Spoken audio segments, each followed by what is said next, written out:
है बेहद का स्वागत है, परम परम स्वागत है एपिसोड नंबर 724 में। तो कैसे हैं सब बेहद की आत्माएं, श्रेष्ठ आत्माएं, जागृत आत्माएं। आशा रखता हूँ सब बढ़िया होंगे, मस्त होंगे, व्यस्त होंगे। सभी का स्वागत है दादाजी के यूट्यूब चैनल पे, बापू जी के यूट्यूब चैनल पे। तो आइए, आज आपने टाइटल तो पढ़ ही लिया होगा जो आज हम चर्चा करने वाले हैं। तो आज हमारा जो टॉपिक है वो बहुत ही इंटरेस्टिंग रहने वाला है। तो पूरा एपिसोड देखिएगा ताकि आपको सभी बातें पूरी तरह समझ में आए कि आज हम ऐसी बातें चर्चा करने वाले हैं जो भगवान के अस्तित्व को बताती है। तो उसमें आस्था है या विज्ञान है, उसकी भी बातें भी आएगी। तो सब अपने ज्ञान से, लॉजिक से, अपने विश्वास से तय करेंगे कि भगवान का अस्तित्व कौन बताता है। राइट। तो इसको शुरू करने से पहले, इस एपिसोड को शुरू करने से पहले आज हम कुछ कोट्स जो है बढ़िया सी वो चर्चा कर रहे हैं। Be productive not busy. Yes, चींटियाँ भी बिजी होती है, हर जानवर बिजी होते हैं। प्रोडक्टिव, यस, अपनी आत्मा में कुछ हर दिन कुछ नया बदलाव ले आएँ, कुछ नया सीखें, कुछ नया अनुभव करें। ऐसे प्रोडक्टिव बनने के बारे में बनना है, ऐसा प्रोडक्टिव बनना है। राइट, बहुत अच्छी बात। बारिश की बूंदें भले ही छोटी हो, लेकिन उनका लगातार बरसना बड़ी नदियाँ का बहाव बन जाता है। वैसे ही हमारे छोटे छोटे प्रयास भी जिंदगी में बड़ा परिवर्तन ला सकते हैं। तो आप देखते हैं जो बारिश का टाइम होता है तो बारिश का पानी कैसे नदी नदी में तूफान आता है, पूरे शहर के शहर पानी में बह जाते हैं। तो ऐसे ही हर दिन थोड़ा थोड़ा थोड़ा थोड़ा हम परिवर्तन ले आए अपने भीतर, तो डेफिनेटली हमारा परिवर्तन निश्चित है। राइट।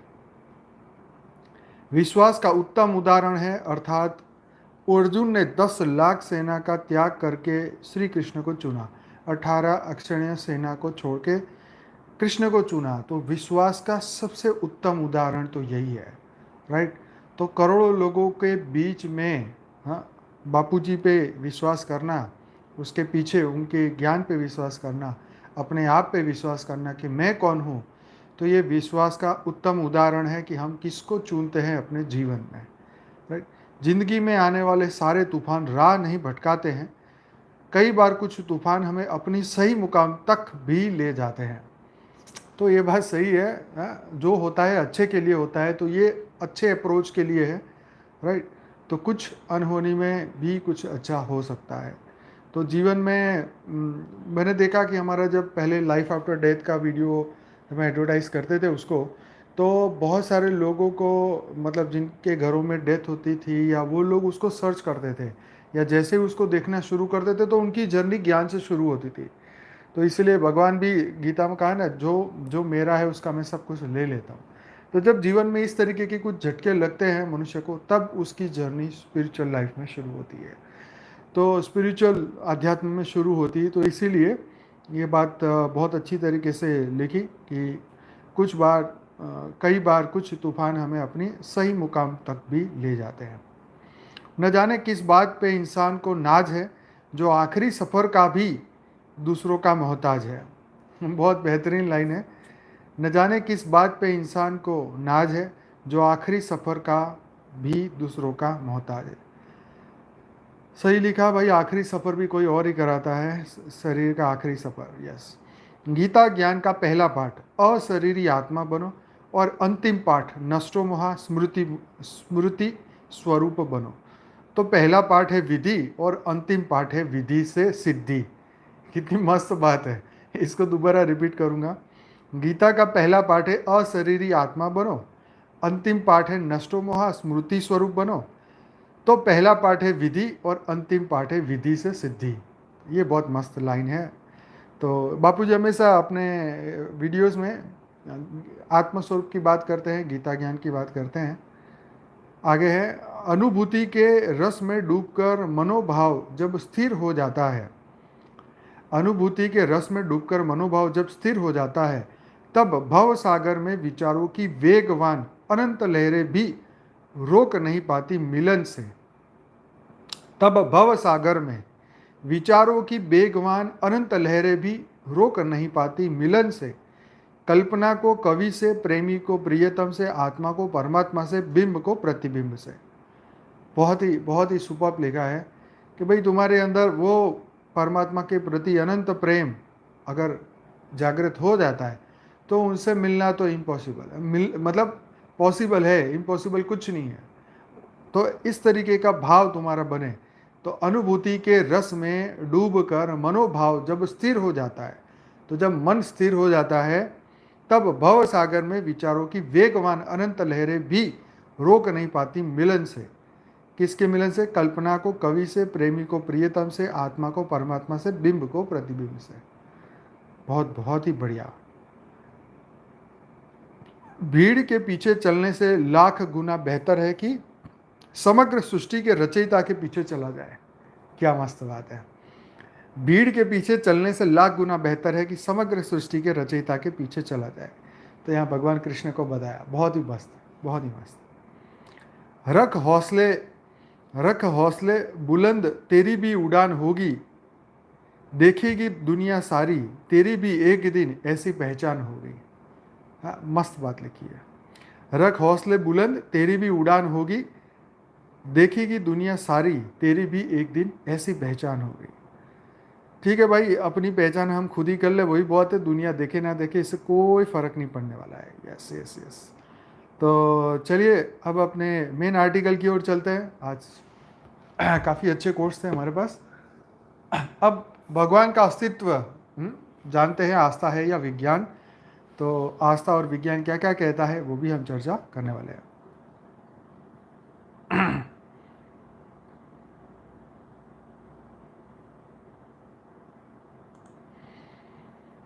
तो गॉड एग्जिस्ट और नॉट, भगवान की उत्पत्ति का सारा ब्रह्मांड की रचना में छिपा हुआ है। भगवान की उत्पत्ति का सार ब्रह्मांड की रचना में छिपा हुआ है। ईश्वर के वजूद को लेकर बाइबल में तर्क दिए गए हैं। इसके मुताबिक भगवान ने सभी चीज़ों की रचना की है। तो भाई हर धर्म में किताब में शुरुआत में ही ये बताया कि ईश्वर ने इस पृथ्वी को बनाया, ईश्वर ने मनुष्य को बनाया, ईश्वर ने जिन्नातों को बनाया, ईश्वर ने सभी एंजल को बनाया, ईश्वर ने सभी जानवरों को, पेड़ पौधे सभी को ईश्वर ने ही बनाया। तो ये तो हर धर्म की किताब में ये कॉमन सी थियरी है। तो सबकी अलग सबने अपनी अपनी बातें बताई। अब हमारा जहाँ विश्वास होगा हम उनकी बात को सही मान लेते हैं। तो भगवान का अस्तित्व है या नहीं, इस बात को लेकर सदियों से बहस चली आ रही है। देखो, पहचान की बहुत फ़र्क पड़ती है। तुम्हारे पास दृष्टि कौन सी है, तुम्हारे पास दृष्टि है या नहीं। कई बार क्या है कि आप देखते हैं कि नॉर्मल जीवन में भी कई लोगों को पहले ही पता होता है कि ऐसा ऐसा ये जीवन में होने वाला है, ऐसे ऐसे चीज़ें होने वाली है। तो उनके पास एक दृष्टि, एक विज़न है, राइट। तो धीरू भाई अंबानी के पास पहले से विज़न था कि हम किस तरीके से दुनिया में बहुत आगे जा सकते हैं। तो ऐसे अध्यात्म में भी ऐसे सबके पास विज़न होता है। अब वो विज़न तो आता है, लेकिन उस विज़न तक परफेक्टली पहुंचने के लिए तुम्हें पुरुषार्थ चाहिए, ज्ञान चाहिए, विश्वास चाहिए, पढ़ाई करनी पड़ेगी, हर दिन अपने अंदर परिवर्तन लाना पड़ेगा, अपने भीतर की बुराइयां ख़त्म करनी पड़ेगी। तो कुछ लोग जहाँ इसे महज अंधविश्वास मानते हैं, तो वहीं कुछ लोगों के लिए ये आस्था का सवाल है कि भाई देखो, इसमें आस्था की बात नहीं है, भगवान है या नहीं उसमें दो राय होनी ही नहीं चाहिए। भगवान तो है ही, सीधी सी बात है। तुम और हम है, कुत्ते बिल्ली सब है, तो क्या भगवान नहीं होगा? जब इस शरीर के रचयिता है तो इस शरीर को चलाने वाली जो आत्मा है उसका भी तो रचयिता होगा ना। सिंपल लॉजिक है। तो इसमें दो राय की बात नहीं है। आस्था और अंधभक्त के इस खेल को परखने के लिए वैज्ञानिक मतलब साइंटिस्ट ने भी कई दावे किए हैं, जिसमें ईश्वर के वजूद को लेकर कुछ तर्क दिए गए हैं। तो क्या है वो बातें, आइए इसको चर्चा करते हैं। प्रभाव है तो उसका कारण भी है, तो एक्शन है तो रिएक्शन भी है, राइट। प्रभाव है तो कारण भी है। तो भगवान की उत्पत्ति कैसे हुई, इस बात का उदाहरण कई धार्मिक ग्रंथों में देखने को मिलता है। ईसाई धर्म ग्रंथ बाइबल के प्रथम अध्याय इन द बिगिनिंग गॉड में ईश्वर के महत्व को बताया गया है। इसके मुताबिक इस धरती और स्वर्ग को ईश्वर ने ही बनाया है। तो भगवान की उत्पत्ति कैसे हुई, इस बात का उदाहरण बहुत धार्मिक ग्रंथों में है। बाइबल ये कहती है द बिगिनिंग गॉड में एक जो बुक है प्रथम अध्याय में बाइबल में ईश्वर के महत्व को बताया है। इसके मुताबिक इस धरती और स्वर्ग को ईश्वर नहीं बनाया है।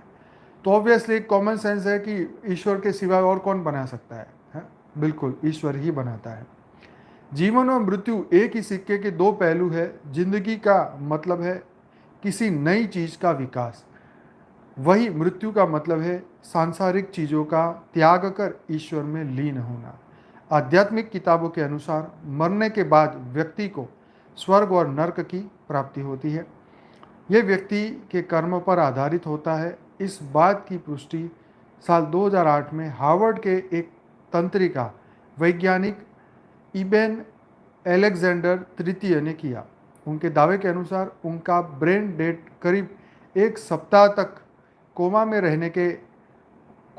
रहने के चलते पूरी तरह से बंद हो गया था। इसके बावजूद उन्होंने स्वर्ग के वातावरण को महसूस किया।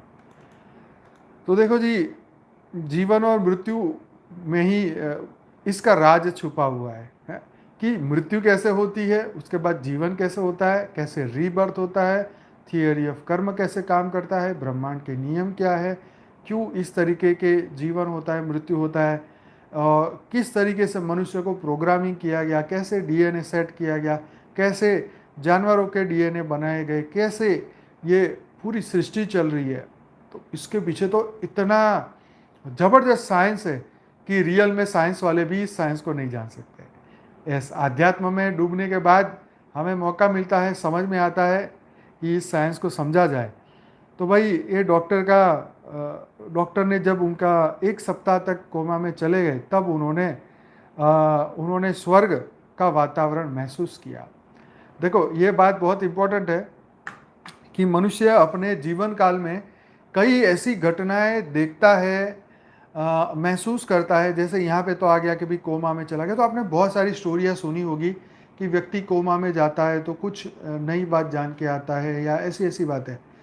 तो चाहे वो सपना हो, चाहे वो कोमा में हो, चाहे देखो ये लोग ब्रेन डेड बोलते हैं, लेकिन जो कॉन्शियस, जो शरीर से जुड़ा हुआ जो ब्रेन है वो डेड हो सकता है, लेकिन जो सब कॉन्शियस जो है वो चलता रहता है, राइट। उसके भीतर वो जब, क्योंकि आत्मा है तो आत्मा के साथ फिजिकल ब्रेन बंद हो सकता है, लेकिन जो हमारा सूक्ष्म शरीर के अंदर की एक्टिविटी तो चालू रहेगी, राइट। तो सूक्ष्म शरीर के साथ जो सबकॉन्शियस माइंड जो जुड़ा हुआ है उसकी जो एक्टिविटी चालू रहेगी, तो वो ऐसी कई विज़न देख सकता है। वो अपने पूर्व जन्म को देख सकता है, वो फ्यूचर को भी देख सकता है। वो फ्यूचर वही देख पाएगा जो उसकी आत्मा में पहले से रिकॉर्ड था। कोई और चतुर्युग का, कोई और पृथ्वी का, कोई और गैलेक्सी का, मतलब कहीं का भी वो विज़न देख सकता है जब वो इस अवस्था में चला जाता है। क्योंकि ये अवस्था जो है एक अलग टाइप की अवस्था है। एक नेचुरल व्यक्ति कोई कोमा में नहीं जाता है, लेकिन अब वो एक ऐसी जगह में पहुंचा है जहाँ पे संभावनाएं सब जगह खुली है।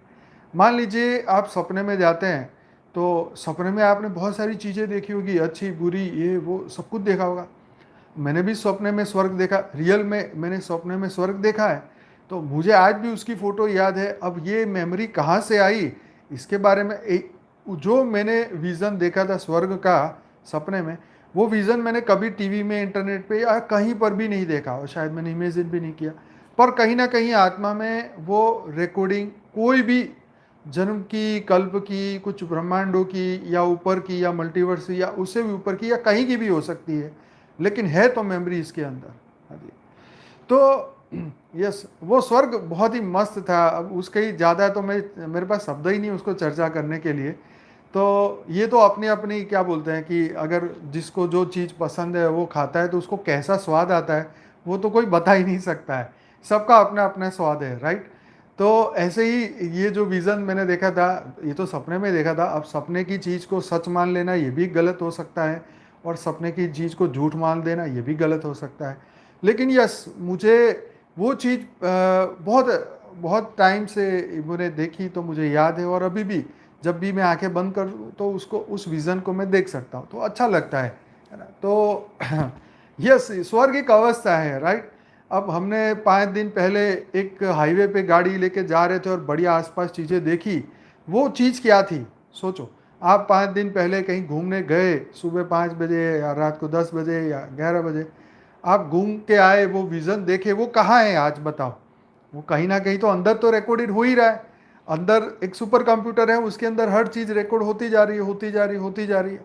तो तुम स्वर्ग से नीचे आए, नीचे से ऊपर गए, तुम कितनी बार इंद्र बने या इससे ऊपर, तुम जो जो भी जहाँ जहाँ भी बने हो, तो भीतर तो रिकॉर्डिंग है ही, वही उसके संस्कार बने, वही उसकी मेमोरी पड़ी है। हाँ, तो क्यों मुझे जीसस के सपने नहीं आते, क्यों मुझे अल्लाह के नहीं आते, या मुझे किसी और के नहीं आते?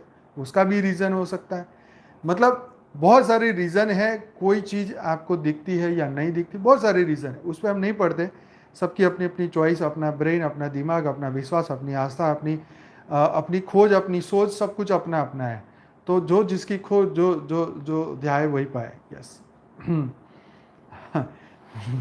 यस, आप कहते हो यस, बापूजी तो सपने में तो मेरे कई बार आए, क्योंकि वो तो घर की बात है, तो वो तो एक कॉमन सी बात है। तो ये सपने में आना, घर के लोग सपने में आना, ये तो कॉमन सी बात है। तो इसलिए जब हम किसी को अपना मान लेते हैं, बार बार दिन में कई बार याद करते, तो सपने में आने में है। सपने में उनको आज ही हमारे एक बहन का आया, वो कभी यूएस में कभी मिली नहीं बापूजी से, तो वो कह रही थी मैंने बापूजी को सपने में देखा, उनका साक्षात्कार मुझे सपने में हुआ और मैं उनसे मिली, उनके पैर मैंने छुए। तो ऐसे कई हमारे भाई बहनों के ऐसे मैसेजेस आते रहते हैं, तो अच्छा लगता है कि भी देखो वो और करीब पहुंच रहे हैं, राइट, वो और करीब पहुंच रहे हैं। तो बहुत सारे भाइयों बहनों ने ये बातें हमारे से शेयर की है। तो ये चीज़ें जो है, यस, चाहे सपने में मिलन हुआ या हुआ तो सही ना, दैट इज़ द इम्पोर्टेंट कि आप उनसे और करीब पहुंचे। आपका सूक्ष्म, जो आपका सबकॉन्शियस माइंड है, वो और उनसे जुड़ा, राइट। तो अपने गुरु को सपने में देखना, भगवान को देखना, कई लोग बोलते हैं भगवान आके मुझे मैसेज देते हैं, कई लोगों को मैं भगवान को मैं मिलता हूँ सपने में, ऐसी बहुत सारी बातें आपको मिलेगी। तो तो भाई ये जो 2008 में हार्वर्ड के वैज्ञानिक एबिन अलेक्जेंडर तृतीय ने उनके दावे के अनुसार ये बात बोली कि ब्रेन डेड होने के बाद भी उन्होंने स्वर्ग के वातावरण को महसूस किया। चलो भाई, ये तो हमारे धर्म के बाहर का बात था, वो सच में नास्तिक था, आस्तिक था, ये भी 2 नंबर की बात। इसकी बात पे विश्वास कर लेते कि हाँ भाई उन्होंने देखा, तो मतलब कहीं ना कहीं तो डेटा फीड है, या तो कहीं ना कहीं उसकी सूक्ष्म शरीर की जर्नी हुई है, या तो वो ब्रेन डेड की अवस्था में जब वो व्यक्ति होगा तो उसके सूक्ष्म शरीर के साथ कोई जर्नी हुई होगी, राइट। उनके सूक्ष्म शरीर को निकाल के उनके जो भी पूर्वज हो गए, या उनके देवी देवता, या उनके एंजल, या जिस पे बिलीफ हो सकता है उनके सूक्ष्म शरीर को निकाल के वो कहीं बाहर लेके गए हो, वापिस अपने अंदर लेके आए हो। तो ये भी बात हो सकती है। यस। कि भाई जीवन मृत्यु का एक ऐसा सिक्का है, इसके 2 पहलू ऐसे हैं कि जिससे भगवान को खोजना इसी में ही आसान पड़ता है। क्योंकि नॉर्मल चीज़ें तो, हाँ, देखो कई काम तो ऐसे हैं कि जो मनुष्य मनुष्य के कर सकते हैं, लेकिन मनुष्य जानवर के काम नहीं कर सकते, जानवर मनुष्य के काम नहीं कर सकते। देखो भगवान ने क्या सिस्टम बनाई, एक गधे का काम तुम कर सकते हो, नहीं कर सकते, गधा तुम्हारा काम कर सकता है, नहीं कर सकता है, उसके अलग काम है। अरे हम अब एक लेडीज़ का काम भी नहीं कर सकते, हम कोई दूसरे का काम भी नहीं कर सकते, हम एक मजदूर का काम नहीं कर सकते, मजदूर हमारा काम नहीं कर सकता। पूरा माइंड ट्रेनिंग की बात है, पूरा शरीर के ट्रेनिंग की बात है। कोई कोई आप पहलवान देखो, खली जैसे पहलवान पकड़ के 10 लोगों को ऐसे उड़ा दे, मतलब एक हाथी की तो ताकत डेफिनेटली उनमें होगी। तो ऐसे भी व्यक्ति है, अब उन्होंने ये पावर कहाँ से प्राप्त की, ये भी एक बहुत बड़ी बात है कि भाई ये पहलवान लोगों के पास इतनी शक्ति है। तो ये एक शरीर लेवल की बात है, लेकिन इसके साथ साथ उनका मेंटल लेवल भी बहुत हाई होता है। तो एक ये भी बात है। तो बातें तो इसमें बहुत निकलती है, लेकिन बात कर रहे थे कि सबकी अपनी अपनी कैपेसिटी है, सबकी अपनी अपनी सोच है। यस। तो अपने वैज्ञानिक उसके बारे में भी खोज कर रहे हैं कि यह ऐसा कैसे हो सकता है कि एक गधे के डीएनए को किस तरीके से किया गया, उसको क्या कार्य बता गया है, गाय का कार्य अलग, बैल का कार्य अलग है। तो ये विज्ञान भी इसमें सोचता है कि यार ये है क्या, मनुष्य क्या चीज़ है। तो बहुत सारे एक्सपेरिमेंट मनुष्य के ऊपर भी हो रहे हैं। Yes. हाँ जी। तो वैज्ञानिक इनमें की बातों को परखने के लिए उनके मस्तिष्क की जांच कर रहे हैं। डॉक्टरों ने पाया कि मस्तिष्क का वो हिस्सा जो सुनता है, समझता है और कार्य करने के लिए प्रेरित करता है, वह पूरी तरह बेकार हो चुका था। इसके बावजूद इबेन कोमा से बाहर जो इबेन था वो कोमा से जागने के बाद अलौकिक अनुभव की बातें बता रहे थे। हैरान करने वाली चीज़ें थी, ये ईश्वर के अस्तित्व को साबित करती है। तो भाई देखो, मनुष्य ही ईश्वर की बात को बता सकता है, वो स्वर्ग नरक की बात बता सकता है। कोई गधा बिल्ली कुत्ता तो नहीं बोल सकता कि भाई हम गए। उसको तो ये भी नहीं पता कि तुम मनुष्य हो, उसके आसपास जो भी चीज़ है उसको ये भी नहीं पता। वो तो जस्ट एक छोटी सी प्रोग्रामिंग वाला एक ऐसा डीएनए है जो बस अपने कर्म को भोगने के लिए आया है। उस बेचारे को बुद्धि भगवान ने प्रदान ही नहीं करी कि वो आगे सोचे समझे अपने कर्म करे। अच्छे बुरे का तो कुछ उसको पता भी नहीं, राइट। तो ये इसीलिए देखो यहाँ ईश्वर की बात को क्यों मानना पड़ता है। हाँ? देखो ये दुनिया इतनी मस्त तरीके से सेट की गई, क्यों की गई। आज आप देखो कि जानवर जो है वो ओपन में कुछ भी बुरा कार्य कर सकते हैं, मतलब जो कार्य करते हैं ओपन में, क्या वो मनुष्यों के साथ कर सकते हैं? नहीं। तो गीता में क्या कहा कि जानवरों के अंदर जो काम है वो भी मैं हूँ, तो उन्होंने ही इनको सेट किया है। नहीं तो मनुष्य रोड पे जा रहे हो और जानवर उन पे बलात्कार कर रहे तो क्या होगा? ये सृष्टि चलेगी? 1 मिनट में सीधा जवाब मिल जाएगा कि भाई सृष्टि नहीं चलेगी, राइट। ये मनुष्य लोग 1 मिनट में तबाह हो जाएगा, कोई जानवर को कोई जीने नहीं देगा, या ये संसार या ये व्यवहार चल नहीं पाएगा, राइट। तो कितना कितना सेट किया गया है कि जानवरों की बुद्धि को है, उनके डीएनए को, उनकी हर हर 84 लाख योनि के सभी जीवों के भीतर ये डीएनए, ये संकल्प डाला हुआ है कि भाई तुम्हें इससे बाहर नहीं निकलना है, तुम्हें अपने दायरे में रहना है। मनुष्य की बुद्धि विकृत होती है, वो बात अलग कि भाई उसके पास यस। तो तो यस, अपने सब कर्म बंधन से ही कोई जानवर बनता है, कोई मनुष्य बनता है, कोई कुछ बनता है। तो कर्म बंधन चुकाने आए हैं सभी। तो कहते हैं दुनिया में मौजूद सभी छोटे बड़े जीवों की रचना ईश्वर ने की है। तभी इनका सबूत वर्ष 1725 में जर्मनी एबेलस्टाड पर्वतों पर देखने को मिला। इसमें छिपकली, मेंढक, मकड़ी, मछली के चेहरे वाले पक्षी, चांद, सितारों के आकार में कटे हुए कुछ चूना पत्थर मिले थे। उनमें से बहुत से पत्थरों पर हिब्रू, लैटिन, प्राचीन अरब भाषा में ईश्वर का नाम लिखा हुआ था। इस बात की खोज वर्जबर्ग विश्वविद्यालय की फैकल्टी ऑफ मेडिसिन के डीन जोहान बार्थलोमियस एडम बेरिक ने की थी। क्या की थी कि भाई चूना पत्थर पे क्या मिली, तो भाई ऐसी आकृतियाँ उनको मिली जिसमें छिपकली, मेंढक, मछली, चेहरे वाली पक्षी, चांद, सितारों के आकार में कटे हुए कुछ चूना पत्थर में मिले थे। उनमें से बहुत से पत्थरों पर हिब्रू, लैटिन, प्राचीन अरबी भाषा में ईश्वर का नाम लिखा था। तो भाई ये सृष्टि कोई 2, 5, 10, 20 हजार, 50 हजार साल पुरानी नहीं है, ये तो करोड़ों साल पुरानी है। कई ड्रामा हो चुके हैं। कई बार तो पृथ्वी एक नई बन जाती है, कई बार तो पृथ्वी पे फिर वही चक्र शुरू हो जाता है। कई बार तो पृथ्वी पे मतलब पिछले कल्प में जो चीज़ पड़ी थी, इस कल्प का मनुष्य जाके उस समय उस जगह पे पहली बार पहुंचता है, तो उसका लगता है कि यार ये तो कितनी प्राचीन है, वो तो पता नहीं 20 करोड़ साल पुरानी होगी बात। तो कई जगह ऐसी है जहाँ मनुष्य पहुंच ही नहीं सकता, खरबों साल पुरानी जगह। ऐसी जमीन के अंदर ऐसी सुरंगें मिलती हैं खरबों साल पुरानी, जहाँ पे आज तक मनुष्य नहीं जा पाया। मतलब इस अगर लॉजिक वाला, बुद्धि वाला, जो आज के ज़माने का जो मनुष्य मानते हैं, जो पिछले 100 साल से अगर हम कहते हैं कि ये डेवलप्ड हुआ है मनुष्य, तो ये 100 साल के भीतर भी मनुष्य इतना कुछ कर रहा है, तो भी पृथ्वी के वो कोने कोने को नहीं छाट पाया।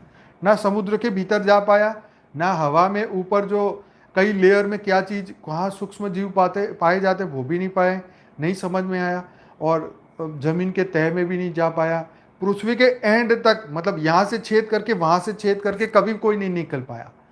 आई बात समझ में? ये बहुत मस्त बात है कि भाई पृथ्वी गोल है तो ऊपर से चाकू मारो नीचे तक निकल आता है, लेकिन अभी तक ये काम तो अभी हुआ ही नहीं है। पृथ्वी को एक छेद किया ही नहीं किसी ने कि भाई यहाँ से डालूं यहाँ से निकलूं, या इंडिया से सुरंग बनाऊं सीधा अमेरिका में निकलूं, ऐसा तो कोई सुरंग भी नहीं बनी।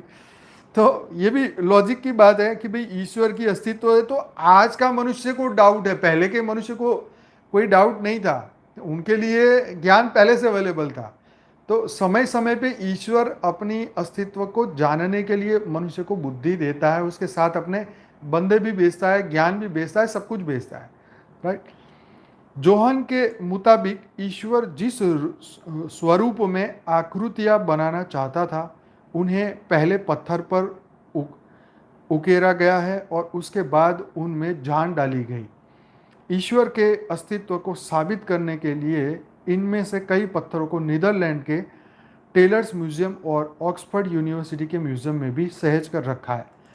तो भाई भगवान को पत्थर पे आकृति बना के उसको बनाने की जरूरत नहीं थी, वो तो संकल्प मात्र से बना, जो कि हम सब जानते हैं। ईश्वर से जन्म और मृत्यु के भी तार जुड़े हैं, इसलिए माना जाता है कि व्यक्ति की आत्मा जब परमात्मा में लीन हो रही होती है, क्या आत्मा परमात्मा में लीन हो रही होती है, तब उसे सुरंग में से एक तेज रोशनी आते हुए दिखती है। इस बात की पुष्टि बेल्जियम के न्यूरोलॉजिस्ट स्टीवन लॉरिस, जो कि यूनिवर्सिटी हॉस्पिटल बेल्जियम को कोमा साइंस ग्रुप ने की है। उन्होंने कई मरीज पर परीक्षण कर पाया कि जब वे मरने वाले थे तब उनका दिमाग कोमा में जा रहा था। उस वक्त उनके शरीर में सिहरन होती है और उनके एक सुरंग में जाने का एहसास होता है। तो देखो, भगवान ने मृत्यु भी सुखदायी बनाई है, दुखदायी नहीं बनाई। मतलब जब मनुष्य मृत्यु उसकी आती है तो वो मनुष्य जो है वो पहले बेहोश हो जाता है और धीरे धीरे धीरे मृत्यु के करीब जाता है। मतलब क्यों?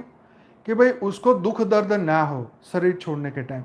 तो इस तरीके से इनमें ये प्रोग्रामिंग की गई कि भाई मृत्यु आएगा तो धीरे धीरे धीरे। इवन जानवरों में भी, जैसे शेर ने किसी जानवर को पकड़ लिया, अब वो छूट नहीं सकता है, तो धीरे धीरे वो बेहोश होगा और धीरे धीरे वो मर जाए। उसको तड़प ना हो, मतलब भगवान देखो सोचने वाली बात कि भाई उसको दर्द ना हो मृत्यु के समय पे भी, ये भी उन्होंने प्रोग्राम की। तो उस समय जब वो बेहोशी की ओर जा रहा है, जब उसकी संकल्प के हिसाब से उसकी गति हो रही होती है अंतिम क्षणों में, तो उसे उस सुरंग में से एक तेज रोशनी आते हुई दिखती है। कई लोग क्या होता है कि उसका समय बाकी होता है तो वो जर्नी करके वो वापस आ जाते हैं तुरंत ही, जो सेकंडों में हो रही थी वो वापस आ जाते हैं। और उस वक्त उसके अंदर ये टनल दिखना, प्रकाश की वो दिखना, या जैसे वोम होल का गेट बताते, गोल एक पाइप है उसके अंदर से सीधा दूसरे यूनिवर्स में पहुंच जाना। तो कुछ ऐसे तत्व है जो शरीर से निकल के जो वहाँ पहुंच जाते हैं। शरीर में से धीरे धीरे धीरे वायु तत्व छूटता रहता है, आकाश तत्व छूटता रहता है। ये बचा कुचा है जो वेस्टेज है ना, वो वाली बात। तो ये शरीर की एक प्रोसेस अलग लेवल पे होती है। और जैसे मैंने उनका सदगुरु का एक वीडियो देखा था, उन्होंने बताया था कि भाई शरीर छूटने से पहले वायु तत्व कैसे छूटता है, ऐसे ऐसी कुछ बात बताई थी। तो उसको मैं यहाँ लॉजिक से जोड़ रहा हूँ कि भाई जब आत्मा का परमात्मा से मिलन होने की बात होती है तो एक सुरंग से तेज रोशनी आती हुई दिखती है। तो अब हम योग में भी, जब हमने एक योग भी किया था जिसमें हमने सुरंग की रोशनी के ऊपर भी फोकस किया था, सुरंग में जाने का भी संकल्प किया था कि भाई जब हमारी आत्मा और परमात्मा के बीच में देखा जाए तो परमात्मा का आकारी रूप भी है और एक निराकारी रूप परमधाम में भी है। अब हमारे और उसके बीच में जो कम्युनिकेशन है जो है, जैसे मोबाइल में टावर आते हैं तो वो टावर लगाए तो ही उसको वो सिग्नल आते हैं ना, तो हम है वो भी है। तो हमारे बीच में एक कम्युनिकेशन का एक लेयर है, एक तरंग है, एक फ्रीक्वेंसी है, राइट। एक ऐसी तरंग है जो कंटिन्यू उससे जुड़ी रहती है। अब उस सिग्नल को वो जो माध्यम है, जैसे कोई वायर से जुड़ा हो, जैसे बच्चे पहले खेलते थे, यहाँ पे वो एक पतली सी रस्सी होती थी, आगे माचिस का बॉक्स लगा था, यहाँ से वो बोलता था तो वो आवाज़ ध्वनि वहाँ से पार होते होते माचिस के दूसरे बॉक्स तक पहुँची थी, तो उनको खुशी होती कि भी आवाज़ वहाँ से आए। तो ऐसे ही हमारा जो तार जुड़ता है, चाहे योग में जुड़े, चाहे सबकॉन्शियसली जुड़े, चाहे हम अपने अस्तित्व को याद करें, जब हम उसको जब हम किसी भी तरीके से उनको याद करते हैं, चाहे विश्वास से, चाहे गुस्से से, चाहे प्रेम से, चाहे कैसे भी। हाँ, जिसको टेलीपैथी टेलीपैथी कहते हैं, राइट। तो टेलीपैथी भी वही है कि भाई तुम कवरेज क्षेत्र में हो तो तुम्हारा मोबाइल जो है वो टावर पकड़ेगा, मतलब तुम्हारा विश्वास है, बिलीफ है कि वो है, तुम्हारा उससे संबंध है तो टावर जुड़ेगा, नहीं तो नहीं जुड़ेगा। फिर तुम आउट ऑफ टावर घूमते रहो, जब वहाँ तुम्हारा विश्वास और प्रेम हो तो टावर जुड़ता है, नहीं तो नहीं जुड़ता है। तो ये जब उससे जुड़ती है तो सभी लोग उसकी अलग अलग अनुभूति करते हैं। किसी को लगता है कि भाई वो टनल है, किसी को लगता है कुछ है, किसी को, मतलब ये जितने मुंह उतनी बातें हो सकती है, इसमें कोई नया विज्ञान नहीं है। तो ये जो ब्रेन डेड हुआ, इनकी जो बात उन्होंने की कि भाई आत्मा का परमात्मा से विलन हो रहा था, तो उन्होंने एक सुरंग में तेज रोशनी को आते जाते देखा और उसको अनुभूति हुई। तो ये एहसास हुआ। चलो आगे। तो भाई एक साइंस वालों ने जाना कि भाई इस तरीके से भगवान से जुड़ा जा सकता है। भगवान होने न होने का सबूत ब्रह्मांड की उत्पत्ति से भी जुड़ा है। वैज्ञानिकों का मानना है कि महाविस्फोट के जरिए सृष्टि की उत्पत्ति हुई है, जबकि आध्यात्मिक तौर पर ईश्वर की मर्जी के बिना इन चीज़ों का निर्माण संभव नहीं है। क्योंकि वैज्ञानिक आज तक बिग बैंग यानी महाविस्फोट के होने का कारण नहीं खोज सके, इसलिए इसे भगवान का चमत्कार माना जाता है। तो जो चीज़ को हम नहीं समझ सकते उसको हम चमत्कार मान लेते हैं कि भाई वो हमारे जो जोशी या पंड्या या कौन थे, वो 80 साल जिए तो खाए पिए बिना जिए, जबकि मनुष्य खाए पिए बिना रह नहीं सकता। उसको खाने पीना चाहिए, साथ में विटामिन चाहिए, सब कुछ चाहिए, तो भी वो प्रहलाद जानी, तो वो इतने साल तक वो रहे। तो ये लोगों के लिए एक चमत्कार था, राइट, कि भाई कोई व्यक्ति कैसे ऐसे जी सकता है। यस। तो इस तरीके से एक साइंस के लिए एक चमत्कार है, हर व्यक्ति के लिए तो ये पॉसिबल नहीं। तो ये भगवान कराता है, फिर जब जवाब नहीं मिलता तो वो भगवान के ऊपर ठोकते कि यार ऊपर वाले ने कुछ किया होगा। तो यहाँ पर भी बात हुई कि भाई ब्रह्मांड की उत्पत्ति की जब बात आती है तो उसको ईश्वर के साथ जोड़ दिया जाता है, क्योंकि साइंस ने उसको एक्सप्लेन नहीं किया, इसलिए उसको आस्था से जोड़ दो कि हाँ भाई भगवान ने बना, तो वो रियल में ही भगवान ने बनाया है, उसमें कोई किसी और की बात तो है नहीं कि कोई एक सामान्य मनुष्य बनाएगा। सामान्य मनुष्य तो एक घर भी नहीं बना सकता, उसके लिए भी उसको मजदूर चाहिए, राइट। सामान्य मनुष्य तो एक ग्राफ भी बना नहीं सकता। सामान्य मनुष्य तो कितना हाइट रखनी है, कौन सी टाइल लगानी है, उसके लिए भी कंसल्टेंट चाहिए, है प्लम्बर चाहिए, है कितना टाइप के बंदे चाहिए घर बनाने के लिए। तो ब्रह्मांड के ऐसे ही बन गया है, इसके लिए भी तो कितने कंसल्टेंट होंगे भगवान के, भगवान ने कितने डिजाइनर रखे होंगे, पूरी टीम आती होगी, बोलो भाई कैसा ब्रह्मांड बनाना है। और इस साइंस वालों की बात को सुन के मैं हैरान हो गया जब वो कह रहे थे कि हमारा यूनिवर्स इस तरीके से बना हुआ है, हमारा यूनिवर्स छोटा है, हमारा यूनिवर्स बड़ा है, हमारा ब्रह्मांड ऐसा, हमारा ब्रह्मांड। मुझे ऐसा लगने लगा कि यार क्या बातें कर रहे हैं, मतलब मज़ा आ रहा था उसको देख के। यस, कि यार देखो कितनी गजब की बातें ये लोग सोच रहे हैं। हाँ, विश्वकर्मा की पूरी टीम लगी होगी, चलो बोलो शिव जी कैसे डिज़ाइन करना है इस ब्रह्मांड को, बताओ क्या करना है, कैसे कहाँ पे स्वर्ग रखे, कहाँ पे नर्क बनाए, बोलो कैसे जीवों को ट्रेन करे, कैसे डीएनए बनाए। तो ये गजब की बातें जब हो रही होगी तो कितना गजब का हो रहा होगा। जैसे कोई एक घर बनाने वाला जब कॉन्ट्रैक्टर से मिलता है तो वो उसकी रिक्वायरमेंट पूछता है कि बोलो आपको कैसा घर चाहिए, कितने रूम चाहिए, कितने बाथरूम चाहिए, 1 फ्लोर 2 फ्लोर कितने फ्लोर चाहिए, ग्राउंड में क्या करना है, पिलर पे घर बनाना है, छत पे बनाना है, कितनी मंजिल ऊपर बनाना है, प्लास्टर करना है कि नहीं करना है, कितने क्वेश्चन कितने जवाब। तो देखो ये ब्रह्मांड भी है कितने सिस्टमेटिक तरीके से बनाया है, सूक्ष्म जगत कारण जगत सबके लिए सुविधाएं, सबके लिए। एक छोटी सी चींटी को भी क्या खाना मिलेगा, कोई उसको देगा नहीं देगा तो भी वो अपने तरीके से जिएगी, उसके लिए भी सेटिंग है। देखो तो अच्छी सृष्टि बनी थी तब तो कोई प्रॉब्लम नहीं था, फिर उसके अंदर जो गड़बड़ी होने लगी तो फिर देखो क्या हो रहा है इस धरती लोक में। तो एक सृष्टि के उत्पत्ति और अंत को हमेशा भगवान के साथ ही जोड़ा जाता है। अब ये साइंटिस्ट भी मानते हैं, जब वो कैमरे से देखते हैं कि 2 गैलेक्सियां मर्ज हो रही है तो उनके दिमाग में भी आ रहा है कि 2 गैलेक्सियां मर्ज हो रही है, मतलब ये दोनों खत्म होगी और इसमें से एक नया ब्रह्मांड, नई गैलेक्सी बनेगी। तो देखो, दो दो गैलेक्सी खत्म होना मतलब हमारे ज्ञान के हिसाब से क्या, दो महाब्रह्मांड आपस में मर्ज हो रहे हैं और एक नया ब्रह्मांड की उत्पत्ति होगी। तो दो शिव आपस में मिल रहे हैं और एक नया नया महाब्रह्मांड बन रहा है। तो ऐसे कितने ब्रह्मांड बनते हैं पल पल, एक एक सेकंड में। जब हम ये एपिसोड शुरू करेंगे, अंत तक न जाने कितने ब्रह्मांड या महाब्रह्मांड बन के खत्म भी हो गए होंगे। यस, सोचने वाली बात है कि यार ये ब्रह्मांड अच्छा नहीं बना, बनने के बाद पसंद नहीं आया, चलो तोड़ो नया बनाओ। शिव जी बोलेंगे नया बनाओ, और ये पसंद नहीं आया, जाओ आपकी डिग्री कैंसल, चलो दूसरे को बुलाओ। दूसरे ब्रह्मांड से बुलाएंगे, यार इनका मजा नहीं आ रहा, कुछ नया बनाया जाए। तो देखो, बातें करने में हमें कितना मजा आ रहा है, लेकिन रियलिटी भी तो यही है, रियलिटी भी तो यही है, बताओ, रियलिटी भी तो यही है ना। तो यस, मिरेकल ही मिरेकल। इसकी जितनी बातें सुनो कितना मजा आता है, इमेजिन करने में हमें कितना मजा आ रहा है कि देखो क्या मस्त ब्रह्मांड बना होगा, क्या लोगों ने कल्पनाएं की होगी, क्या ब्रह्मा जी ने कल्पना से ये सृष्टि रचने का संकल्प किया, कैसे कैसे डिजाइनर, कितने बड़े नक्शे बने होंगे, सुपर कंप्यूटर बने होंगे, उसमें क्या क्या बातें हो रही होगी, क्या क्या प्रोग्रामिंग, क्या कोड बन रहे होंगे, क्या मतलब कि देखो इसको यहाँ तक ही रखना है, देवताओं को इतनी बुद्धि देनी है, इनको भी काम क्रोध लोभ मोह अहंकार से छोड़ना नहीं है, मनुष्य को भी ऐसे बनाना है, देवता को भी ऐसे बनाना है, इसको पास इतनी पावर, ब्रह्मा जी के पास इतनी पावर, हाँ जी, वायुदेव के पास सिर्फ वायु की पावर, अग्निदेव के पास अग्नि की पावर। तो कितना कितना सेटिंग, कितना मतलब सुपर कंप्यूटर की तरह ब्रह्मा जी ने काम किया होगा जब बनाया होगा। तो ये ब्रह्मांड की स्टोरी है, आगे बढ़ते हैं। भगवान होने का दूसरा प्रमाण प्रकृति को देखकर भी लगाया है, क्योंकि दुनिया में कई तरह के जीव जंतु मौजूद है, इनमें इंसान भी मौजूद, इंसान भी शामिल है।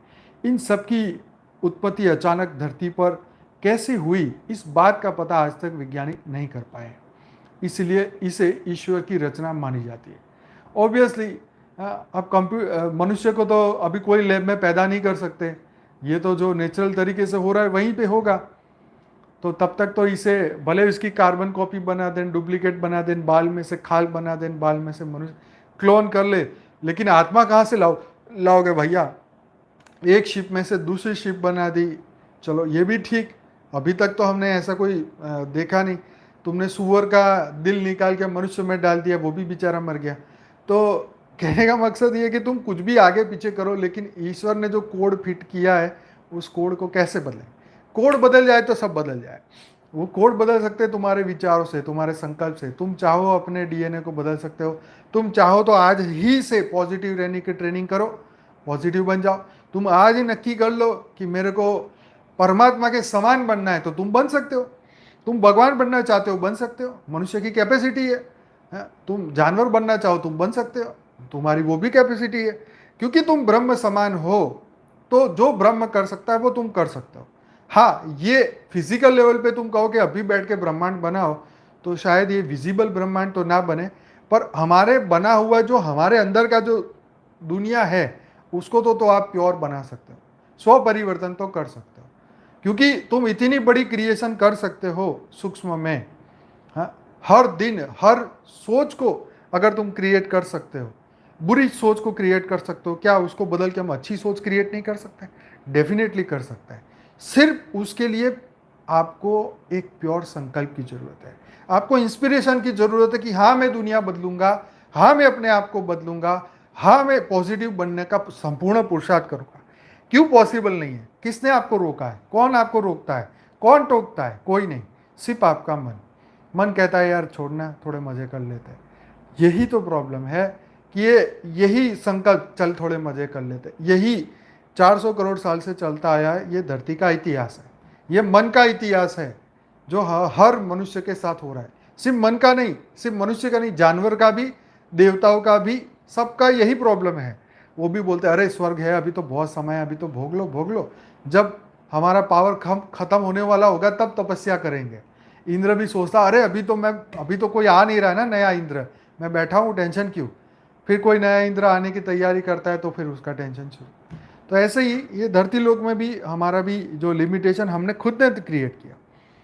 तो मानव शरीर की रचना का गठन भी भगवान के चमत्कार के तौर पर देखा गया, क्योंकि कैसे एक व्यक्ति का जन्म होता है और वो कैसे विकसित होता है, इन सब के पीछे साइंस ईश्वर में ही समाया हुआ है। क्योंकि इन ऑर्गन्स का विकास कैसे हुआ और कैसे एक नन्हे से जीव को जीवन मिलता, ये सारी गुत्थी अभी तक अनसुलझी है। राइट। तो आखिरी में ईश्वर, आध्यात्मिक रूप से ईश्वर का वास इंसान के अंदर होता है। आध्यात्मिक रूप से ईश्वर का वास इंसान के अंदर होता है। तभी एक व्यक्ति चाहे तो वो कुछ भी कर सकता है, मगर एक मामूली इंसान से, लेकिन मगर एक मामूली से इंसान में इतनी ताकत कहाँ से आती है, ये एक चमत्कार की तरह लगता है। तो एक व्यक्ति, एक नॉर्मल व्यक्ति दुनिया का 5वें 10 नंबर के करोड़पति बन जाता है। बचपन से तो बेचारा भिखारी पैदा होता है, लेकिन कैसे वो इतना कुछ कर लेता है, इसके अंदर इतनी अमूल्य शक्ति कहाँ से आई ये सब करने की। तो इस शक्ति को कहते हैं कि यार ये तो ईश्वर की शक्ति, इसको तो कोई स्पाइडर मैन, बहुत सारे हम ऐसे वंडरफुल मैन देखते हैं इस धरती पे तो ये मन की कल्पना ही सही कि भाई ये कैरेक्टर ही सही, खिलौना ही है, ये एक आर्टिफिशियल कैरेक्टर ही सही, लेकिन उसके अंदर भी उस कैरेक्टर को इतना पावर देने की भी तो तुम्हारी कल्पना कहाँ से आई। ये कल्पना शक्ति ही गजब की है कि तुम ये मान लो कि मैं बेहद की वही परम परम परम आत्मा हूँ, दिव्य आत्मा हूँ, जागृत आत्मा हूँ, तो फिर आपके लिए तो कुछ इम्पॉसिबल है ही नहीं। क्योंकि अब आपने अपने अंदर से वो शक्ति को जनरेट करना शुरू कर दिया है।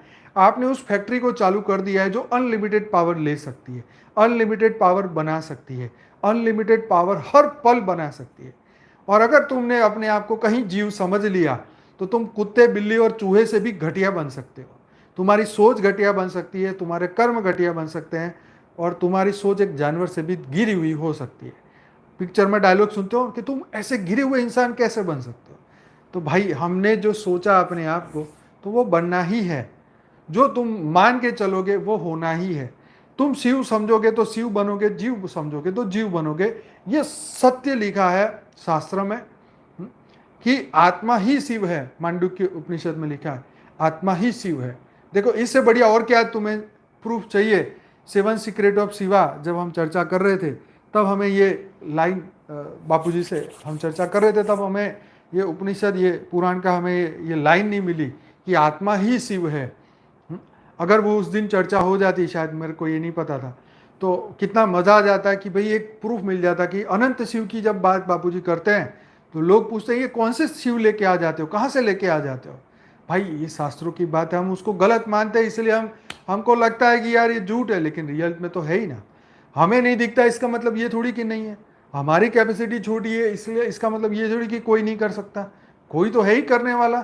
हम नहीं करेंगे तो आने वाले लोग करेंगे। दुनिया तो बदलेगी, बदलने वाली भी है। आज हमारी कैपेसिटी नहीं है तो कल एक और आएगा बंदा जो हाई कैपेसिटी का होगा, जो परम परम परम परम महाशिव की कैपेसिटी का होगा। आएगा ऐसा मल्टीवर्स से ऐसी आत्माएं उतरेगी, अभी तक शायद ना भी उतरी हो पृथ्वी लोक में। ऐसी मल्टीवर्स से बेहद की परम परम शिव की आत्माएं जब उतरेगी, वो स्टार चाइल्ड उतरेंगे तो वो करेंगे दुनिया को बदलने का काम। वो टेक्नोलॉजी बदलेंगे, वो परम तत्व के साधन बनाएंगे। कुछ तो होगा ही ना, ऐसे थोड़ी ना कि ये दुनिया, क्योंकि जब हम नहीं कर सकते तो ऐसा मतलब ये तो नहीं कि दुनिया के लोग कोई नहीं कर सकता। हाँ कर सकते हैं, लेकिन समय आने पे करेंगे। तो समय आ चुका है, तो इसलिए तो परिवर्तन तो निश्चित है और होने ही वाला है। कोई, मैं, आप या दुनिया का कोई भी व्यक्ति रोक नहीं सकता। कोई दुनिया का पीएम, कोई सीएम, कोई टीएम, कोई कुछ नहीं रोक सकता। ये जो होने वाला है वो होने वाला है। बस हमें अपनी जागृति की चिंता करनी है, बाकी की चिंता ऊपर वाला जाने। ठीक है, जिसने डीएनए बनाए वो अपने आप कंप्यूटर में कोड डालेगा, अपने आप हमारे अंदर की एक्टिविटी हो जाएगी। हम संकल्प करें कि हम कर सकते हैं तो बस काम हुआ ही पड़ा है। तो चलिए आज का एपिसोड यही समाप्त करते हैं और हम बेहद के योग में लग जाते हैं, अपने अंदर की परिवर्तन की शक्ति को जागरूक करते हैं। तो सभी बेहद की आत्माओं का दिल से धन्यवाद, कोटि कोटि धन्यवाद। इस वीडियो अगर आपको अच्छा लगा है उसको लाइक करिए, शेयर करिए, दुनिया तक पहुंचाइए और ज़्यादा से ज़्यादा लोगों को नास्तिक से आस्तिक बनाइए, आपके प्रेमी जनों को आस्तिक बनाइए, परमात्मा तक पहुंचाइए, उनकी तार उनसे जुड़वाइए। तो ये बहुत ही इम्पोर्टेंट है हमारे लिए कि इसको आगे शेयर किया जाए ताकि नई एनर्जी दुनिया तक पहुंचे। राइट, बहुत बहुत धन्यवाद। तो सभी बेहद की आत्माएं अपनी अपनी आंखें बंद करें परम लाइट परम प्रकाश की अनुभूति करें। अपने भीतर जो अनंत आनंद शक्तियाँ छुपी हुई है उसे जागृति की ओर ले जाएं, परम जागृति की ओर ले जाएं, और हम ही करेंगे महान परिवर्तन का कार्य। ये संपूर्ण विश्वास के साथ आगे बढ़े। इस पूरे वीडियो तक सभी रुके, अनुभव करके जाएं, आत्मा से परमात्मा के जुड़ने का अनुभव करके जाएं। जब हम ज्ञान की शक्ति से, विश्वास से पूरा एपिसोड सुनते हैं तो हमारे भीतर एक ऐसी पॉजिटिव शक्ति पैदा हो जाती है जो पूरे दिन के स्ट्रेस, तनाव, चिंता सब कुछ खत्म कर देती है। और इस वक्त जो मौका मिलता है, चाहे लास्ट के 10-15 मिनट ही सही, कि हम उससे जुड़ जाएं और उस जुड़ाव में कोई डिस्टर्बेंस ना हो, क्योंकि मन अब जाग चुका है, अपनी महान शक्तियों को जागृत कर चुका है। तो अगली 15 मिनट भी आपको वो बहुत सहायता करेगा उस बेहद के परमपिता से जुड़ने में। संपूर्ण वो मौन रहेगा और आपकी तार उनसे जुड़वा के ही रहेगा। तो मन मोक्ष का कारण है, मन ही बंधन का कारण है।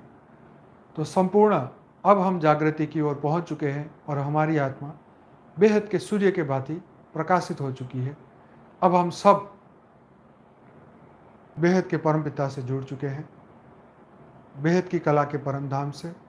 अनंत अनंत एनर्जी बेहद के दादाजी, छोटू राम बापू जी, नीरू माँ, ब्रह्मा माँ, सभी दिव्य आत्माएं हम सबको परम लाइट और परम प्रकाश भेज रहे हैं।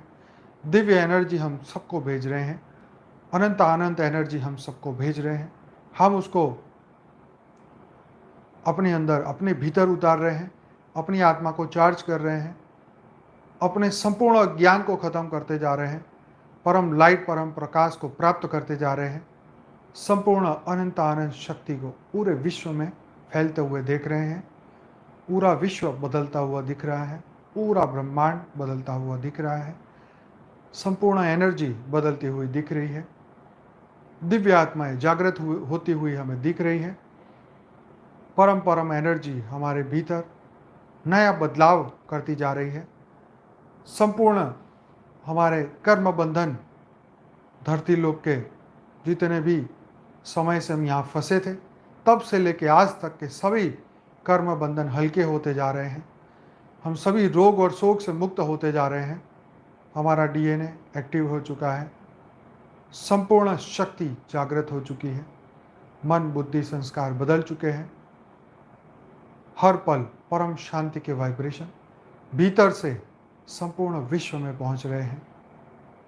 हम सब बेहद की एनर्जी को, परम शांति के वाइब्रेशन को, परम लाइट परम प्रकाश को पूरे ब्रह्मांड में उतार रहे हैं, पूरे महाब्रह्मांड में उतार रहे हैं, परम महाब्रह्मांड में उतार रहे हैं, पूरे मल्टीवर्स में उतार रहे हैं। चार कला की पावर को अपने भीतर उतार रहे हैं, पूरे मल्टीवर्स में उतार रहे हैं और अपने भीतर स्व परिवर्तन को हम देखते जा रहे हैं। इस अमूल्य प्राप्ति को हम प्राप्त करते जा रहे हैं, जो सिर्फ और सिर्फ परमात्मा प्रेम और विश्वास से ही प्राप्त हो सकती है। ऐसी अमूल्य शक्तियों को हम प्राप्त कर रहे हैं।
डेली हमें इसी प्रकार परम लाइट परम प्रकाश को हमें उतारना है।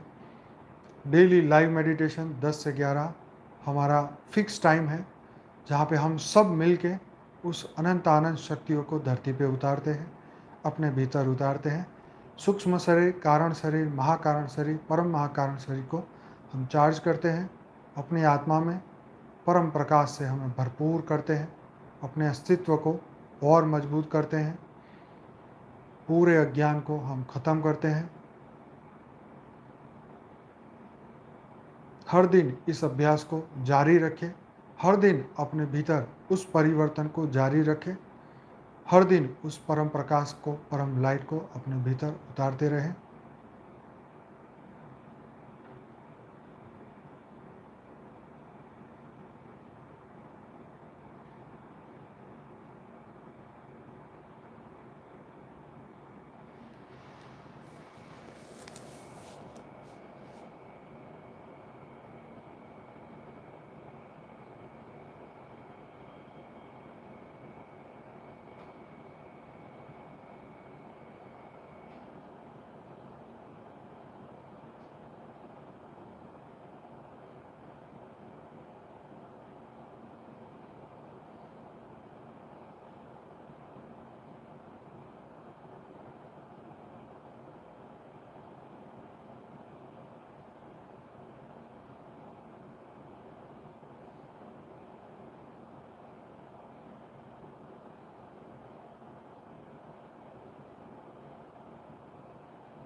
सभी बेहद की आत्माओं का दिल से धन्यवाद, कोटि कोटि धन्यवाद। बेहद की परम शांति। मिलते हैं कल रात 10 बजे लाइव मेडिटेशन में, डेली रात को 10 से 11। बेहद की परम शांति।